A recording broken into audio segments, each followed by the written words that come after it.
అగ్ని పరీక్ష సీజన్ 1 జరిగినట్టు అగ్ని పరీక్ష 2 జరుగుతుందా? చాలా చేంజెస్ కనిపిస్తున్నాయని మీకు అనిపిస్తుందా? ఎవరికైతే అనిపిస్తుందో కామెంట్ చేయండి. అలానే చాలా చేంజెస్ కనిపిస్తుంది. జడ్జెస్ లో ఒక ఏమంటారు ఈగో కనిపిస్తుంది. జడ్జెస్ కదా మేము చెప్పిందే వేదం అనే అంత అనుకుంటున్నాను. మీరేమనుకుంటున్నారో కామెంట్ చేయండి. ఎందుకు నందు ఇలా అంటున్నావు అంటే లాస్ట్ టైం అగ్ని పరీక్ష చూస్తున్నప్పుడు కూల్ గా ఉన్నాడు అభిజిత్ కానీ నవదీప్ అయితే చాలా ఒక్క శ్రీజాతో తప్పించి నాకు తెలిసి ఎవరితో తను ఎక్కువ మాట్లాడలేదు. అండ్ ఇంకా బిందు గారైతే నిజంగా చాలా చాలా క్వైట్ గా ఉన్నారు. ఎక్కడ గట్టిగా మాట్లాడాలో అక్కడే మాట్లాడారు. బట్ ఈ సీజన్ కి ఏమైంది అంటే మమ్మల్ని తీసుకున్నారు అనే ఒక ఏమంటారు ఒక గర్వం అంటారు కదా, ఆ గర్వంలో ఉన్నారు అనుకుంటున్నాను నేను. కొంచెం ఎక్కడో కొంచెం ఎక్కింది అనుకుంటున్నాను. మీకేమనిపిస్తుందో కామెంట్ చేయండి. మీకు అనిపిస్తుందా లేదా నాకు చెప్పండి ఆ విషయం. ఇక అగ్ని పరీక్ష 1, 2, 3, 4 ఎపిసోడ్స్ అయిపోయాయి. 5వ ఎపిసోడ్లో ఈ ఎపిసోడ్లో టాప్ 15 మెంబర్స్ ని సెలెక్ట్ చేయాలి. దాంట్లో కొంతమంది ఒక 21 మెంబర్స్ ని సెలెక్ట్ చేశారు. దాంట్లో ముగ్గురు వచ్చి మనకి ఆల్రెడీ సెలెక్ట్ అయిపోయారు. అగ్ని పరీక్ష 1, 2కి సెలెక్ట్ అయిపోయారు కదా. వాళ్ళ పేర్లు వచ్చి మిథిలేష్, చరణ్, మన రాజకుమారి ముగ్గురు సెలెక్ట్ అయ్యారు. వీళ్ళు ముగ్గురు వర్త్ అనిపిస్తుంది. చాలా జెన్యున్ గా సెలెక్ట్ చేశారనిపించింది వీళ్ళ ముగ్గురు విషయంలో. మిగతా వాళ్ళ విషయంలో ఏంటి, చాలా మందికి ఇప్పుడు ఉన్నారు కదా, తన పేరేంటి బాగా అప్పటికప్పుడు నవ్విచ్చారు అమన్ని సెలెక్ట్ చేయొచ్చు. వీళ్ళందరినీ హోల్డ్ లో పెట్టారు. చాలా మందిని హోల్డ్ లో పెట్టారు. కానీ రియల్ గా ఉండే కామనర్స్ ని చాలా మంది పంపించేశారా? వాళ్ళందుకే రియల్ కామనర్స్ గా ఉన్న వాళ్ళు సెలెక్ట్ అవ్వలేదని బాధతో అగ్ని పరీక్షని నెగిటివ్ చేస్తున్నారా, లేకపోతే ఈ సీజన్ జడ్జెస్ గా వీళ్ళు ఫెయిల్ అయ్యారు అనిపిస్తుంది. తర్వాత చూద్దాం లాస్ట్ కి ఏం చేస్తారో ఏంటో. సరే, ఈ ఎపిసోడ్ లో ఎవరెవరు వచ్చారో తెలుసుకునే ముందు చిన్న లైక్ చేయండి. అండ్ ఇంతకు ముందు 3 వీడియోస్ పెట్టున్నాను, ఆ వీడియోస్ కూడా చూడండి. అవి చూస్తేనే ఇదే అర్థమవుతుంది ఎవరెవరు వచ్చారు అనేది. ఇక వీడియోలోకి వెళ్ళిపోదాం. ఈసారి ఈ ఎపిసోడ్ 5th లోకి ఫస్ట్ వచ్చింది జోష్నారెడ్డి కర్నూలు. ఈ జోష్నారెడ్డి ఎంఐ డాడీ కుచ్చి అనుకోండి.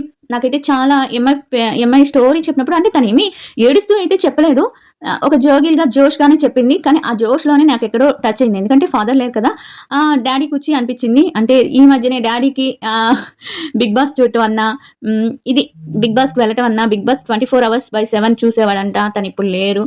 ఓకే, అందరికి టచ్ అయింది. అమ్మాయి కూడా జోష్ఫుల్ గా ఉంది, జోష్ గా ఉంది. బట్ అమ్మాయి ఏంటంటే ఎక్కడ యాంకర్ కాదు, ఎక్కడ న్యూస్ రీడర్ కాదు. తను మామూలుగా ఒక కామనరే. అంటే తనకి ఎక్కువ ఇన్స్టాగ్రామ్ ఫాలోవర్స్ కూడా లేరని నేను అనుకుంటున్నాను. తనకి ఆల్రెడీ బాయ్ ఫ్రెండ్ ఉన్నాడు. బాయ్ ఫ్రెండ్ తో తను ఆల్రెడీ బ్రేకప్ అయిపోయింది. తను వచ్చి చెప్పాను కదా, వీళ్ళ అమ్మాయిని చూస్తూనే నవదీప్ వీళ్ళు ఇచ్చేసారనమాట. తనకి గ్రీన్ ఇచ్చేసారు. అభి గ్రీన్ ఇచ్చారు. బిందు మాత్రం రెడ్ ఇచ్చింది. బిందు ఎందుకు రెడ్ ఇచ్చిందంటే నీ యాక్టివ్, నీ వ్యక్తిత్వం అన్ని నచ్చాయి. బట్ సెకండ్ స్టేజ్ లో నువ్వు ఎలా ఉంటావు ఏంటి అనేది చూడడానికి మాత్రమే ఇస్తున్నానని చెప్పారు. ఎంఐ నాకు బాగా నచ్చింది, పర్లేదు, బాగుంది అనిపించింది. వస్తే బాగుంటుంది. జోష్నారెడ్డి కర్నూలు ఎంఐది.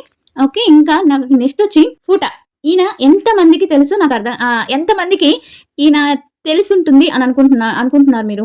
ఎందుకంటే తిను జపాన్ టోక్యో నుంచి వచ్చారన్నమాట. ఈయనకి బిగ్ బాస్ అంటే విపరీతమైన పిచ్చి. మన ఇండియాకి జపాన్ నుంచి వస్తే దీనికి ఒక్క రెడ్ మాత్రమే, 1 గ్రీన్ వచ్చింది, 2 రెడ్స్ వచ్చాయి. కారణం తనకి తెలుగు రాదు అని.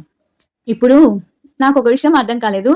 సెలబ్రిటీస్ లో చాలా మందికి తెలుగు రాదు. ఇక్కడికి వచ్చేదానికి సెలబ్రిటీస్ కి చాలా మందికి, బిగ్ బాస్ సెలబ్రిటీస్ గా వెళ్లే వాళ్ళకి చాలా మందికి తెలుగు రాదు. అలా ఇలా అని మాట్లాడుతుంటారు. ఇప్పుడు మన సంజన గారిని తీసుకోండి. సంజన గారు ఒక్కోసారి తను ఏం మాట్లాడిందో కూడా అంటే అది వేరే విధంగా వెళ్ళిపోయేది. ఆ తెలుగు దగ్గర నుంచి వేరే విధంగా వెళ్ళిపోయేది. బట్ పూట మాట్లాడేటప్పుడు చాలా అంటే కొంచెం జపాన్ నుంచి వచ్చాడు కాబట్టి, వేరే కంట్రీ నుంచి వచ్చాడు కాబట్టి కొంచెం లాంగ్వేజ్ మాట్లాడటం అటు ఇటు అయినా మాట్లాడుతున్నాడు, అర్థం చేసుకోగలుగుతున్నాడు. వాళ్ళు ఇంగ్లీష్ లో మాట్లాడుతున్నా కూడా వద్దు తెలుగులో మాట్లాడండి అని. అలాంటి వాళ్ళని ఎంకరేజ్ చేయాలి కదా. అనేది టాలెంట్ అనేది పక్కన పెట్టండి. బట్ వేరే కంట్రీ నుంచి వచ్చి తెలుగు షోకి వస్తే ఆ పర్సన్ కి తెలుగు రాదు అని చెప్పి తన్ని హోల్డ్ లో పెట్టడం ఎంతవరకు కరెక్ట్? నాకైతే నచ్చలేదు తనకి అలా చేయటం. హోల్డ్ లో పెట్టారు. మరి తను సెలెక్ట్ అవుతారా లేదా అనేది నాకు అంతకుముందు వినిపించిన ప్రకారం తన్ని వైల్డ్ కార్డ్ ద్వారా కానీ లేకపోతే వేరే విధంగా తీసుకుంటారు అని. తీసుకుంటే చాలా చాలా చాలా బెటర్. ఎందుకంటే అటు సైడ్ అంటే అదర్ కంట్రీస్ కూడా ప్రోగ్రామ్స్ చూస్తారు అని అనిపించింది నాకు. తీసుకుంటే మనకు కూడా ఒక ఇంట్రెస్ట్ ఉంటుంది. అంటే వేరే కంట్రీ అతను వచ్చి మన దేశంలో ఒక షోలో పాల్గొంటే ఎలా ఉంటుంది ఏంటి, ఆ క్యూరియాసిటీ అనేది చాలా బాగుంటుంది, చాలా హిట్ అవుతుంది కూడా అనిపిస్తుంది. మరి ఎందుకు వాళ్ళు తెలుగు రాదని ఒక రీజన్ తో రిజెక్ట్ చేయడం అనేది నాకు అర్థం కాలేదు. తను తెలుగు బాగానే మాట్లాడుతున్నాడు, బాగానే అర్థం చేసుకుంటున్నాడు.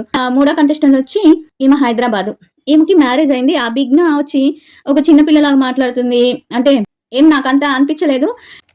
అభి వచ్చి గ్రీన్ ఇచ్చాడు, బిందు వచ్చి గ్రీన్ ఇచ్చింది. 2 గ్రీన్స్ ఎందుకు ఇచ్చారో నాకు అర్థం కావట్లేదు. అభిజ్ఞ కంటే ఫుటా అంత తక్కువగా కనిపిస్తున్నాడా? అభిజ్ఞలో నాకు అసలు ఏమి కనిపించలేదు. నాకు అర్థం కాలేదు. అభిజ్ఞలో నాకేం కనిపించలేదు. మరి ఎందుకు తనకి 2 రెడ్స్ ఇచ్చారో? అభిజ్ఞ కన్నా ఫుటా అంత తక్కువగా కనిపించారా? తనకు తెలుగు రాకపోయినా తెలుగు నేర్చుకొని మరీ వచ్చాడంటే తనకి 2 రెడ్స్ ఇచ్చారు. 1 గ్రీన్ ఇచ్చారు. ఈ అమ్మాయి మ్యారీడ్ అయింది. ఒక చిన్న పిల్లలాగా మాట్లాడుతుంది. చిన్న పిల్లల్ని కూడా కాదు. మ్యారీడ్ అయింది. నేను ఏదైనా అంటే అన్నిటిని ఈజీగా తీసుకుంటుంది. అంతే తనలో ఆ క్వాలిటీ తప్పించి ఇంకే క్వాలిటీ లేదు. ఈమెకు 2 గ్రీన్స్ ఎందుకు ఇచ్చారు? ఒక రెడ్ ఎందుకు ఇచ్చారు? నవదీప్ రెడ్ గా ఉన్నాడు. అది కూడా పాజిటివ్ వేలో రెడ్ ఇచ్చారు. అదుకున్న తెంగరి అని చెప్పి పాజిటివ్ వేలో ఏమోలేండి నాకైతే నచ్చలేదు. మీకేమనిపించిందో కామెంట్ చేయండి. ఫుటాకి ఎందుకు 2 రెడ్స్ ఇచ్చారు ఏంటో. ఇంకా తర్వాత ఒక 4-5 అలా వస్తారు కదా, వాళ్ళ సంగతి మనం చెప్పాల్సిన అక్కర్లేదు. తర్వాత హేమంత్ హైదరాబాద్, ఈయన 20 ఏజ్. ఈయన ఎందుకో చెప్పాడు అనిపించింది నాకు కొంచెం. అంటే ఆ ఫ్లవర్స్ ఇవ్వటం, ఫ్లాటింగ్ చేయడం, ఆ ఫ్లవర్స్ ఇది అది కూడా కొంచెం ఇంట్రెస్ట్ గా చేయలేదు. ఆ ఫ్లవర్స్ ఇవ్వటం కానీ ఏందో తెలిసిందే కదా అన్నట్టు నేను ఇంకా ఏదైనా మ్యాజిక్ చేస్తాడేమో లేకపోతే ఏమన్నా ఇంట్రెస్ట్ గా చేస్తాడేమో అనుకున్నాను. సోది తప్పించి అక్కడ ఏం లేదు. ఇంకా అక్కడ ఏదన్నా ఇంట్రెస్టింగ్ గా అనిపించిందంటే ఫాదర్ సన్. అక్కడ కూడా తన అబద్ధాలు చెప్పినట్టే నాకు అనిపించింది. ఫాదర్ సన్ విషయంలో కూడా తను మాట్లాడకపోవడం ఏంటో, వాళ్ళ ఫాదర్ అయితే హ్యాపీగా మాట్లాడుతున్నాడు, ఫాదర్ తో మాట్లాడకపోవడం ఏంటో. ఎంత ఈగో క్లాషెస్ అయినా కూడా మనం ఇంట్లో వాళ్ళతో 20 ఇయర్స్ కి నీకు అంత ఈగో ఉంటే, ఫాదర్ దగ్గరే అంత ఈగో ఉంటే నువ్వు ఇంకెక్కడ బతకలేవు. ఈ నవదీప్ గారు రెడ్ ఇచ్చారు, అభి రెడ్ ఇచ్చాడు, మధు గారు ఒకళ్ళే గ్రీన్ ఇచ్చారు. తర్వాత 6 వచ్చి ప్రియాంక ఫోటోస్ ఏమనమాట. ఈమెకు అసలు ఫ్రెండ్సే లేరంట. ఫ్రెండ్స్ లేకపోవడానికి కారణం ఏంటి అంటే లుక్స్ బాగుండలేదంట. లుక్స్ బాగుండకపోతే ఫ్రెండ్స్ అవ్వరా? అందంగా ఉంటేనే మనకి ఫ్రెండ్స్ అవుతారా? ఇది నాకు నచ్చలేదు. ఇదేంటి మీరు చెప్పండి. అందంగా ఉంటేనే ఫ్రెండ్షిప్ చేస్తారా? ఈమె వాదన ఏంటంటే నేను అందంగా ఉన్నప్పుడు నాతో ఫ్రెండ్షిప్ చేయలేదు, ఇప్పుడు నేను కొంచెం అందంగా రాగానే నాకు ఫ్రెండ్స్ అయిపోయారు. ఏం అర్థం కాలేదు. ఈమె క్యారెక్టర్ ఏంటో అర్థం కాలేదు. బడబడ మాట్లాడేస్తుంది. మాట్లాడితే చాలు అనమాట. మాట్లాడి కొంచెం ఎగిరితే చాలు మనం సెట్ అయిపోవచ్చు. అంటే మనకి ఇంకా ఏంటి మనలో ఉన్న టాలెంట్ ఏంటి అనలేదు. ఒక యాంకరింగ్ చేసే వాళ్ళు కానీ, ఒక న్యూస్ రిపోర్టర్లు కానీ బాగా మాట్లాడతారు. వాళ్ళకి స్టేజ్ ఫియర్ ఉండదు. ఇప్పుడు నా విషయం తీసుకోండి. నేను కనిపించకుండా ఎంతైనా మాట్లాడతా, ఎలా అయినా మాట్లాడతా. బట్ ఒక స్టేజ్ మీద కానీ ఒక 10 మంది ఎందుకు, ఒక 2-3 ఉన్న దగ్గరికి నాకు రావాలంటే చాలా భయం. ఎంత భయం అంటే అంత భయం. మాట్లాడలేను, కామ్గా అయిపోయి. అది కనిపించకపోతే ఎంతసేపు అయినా లొడలోడ వాగుతాను. కొందరికి కొంత టాలెంట్ ఉంటుంది. మరి కానీ ఇంత స్టేజ్ ఫియర్ లేకుండా ఇంత బాగా మాట్లాడుతున్న వీళ్ళకి ఇచ్చేసారు, మీరు అన్ని ఇచ్చేసారు. కానీ అంతకన్నా టాలెంట్స్ ఉన్న వాళ్ళని చాలా మందికి అన్యాయం జరిగిందని నేను అనుకుంటున్నాను ఈ అగ్ని పరీక్షలో. ఇలా అందరూ అయిపోయింది. ఇది లాస్ట్ ఎపిసోడ్ అనమాట. 21 మెంబర్స్ ని సెలెక్ట్ చేశారు. సెలెక్ట్ చేసిన వాళ్ళలో కూడా ఈ అమ్మాయిని తీసేశారులేండి. అభిజ్ఞాని తీసేశారు. అభిజ్ఞని పంపించేశారు. అభిజ్ఞ లేదు ఇంకా.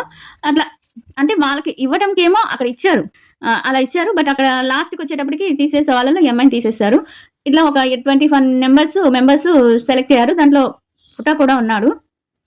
మరి ఫుటా ఉన్నాడు కదా,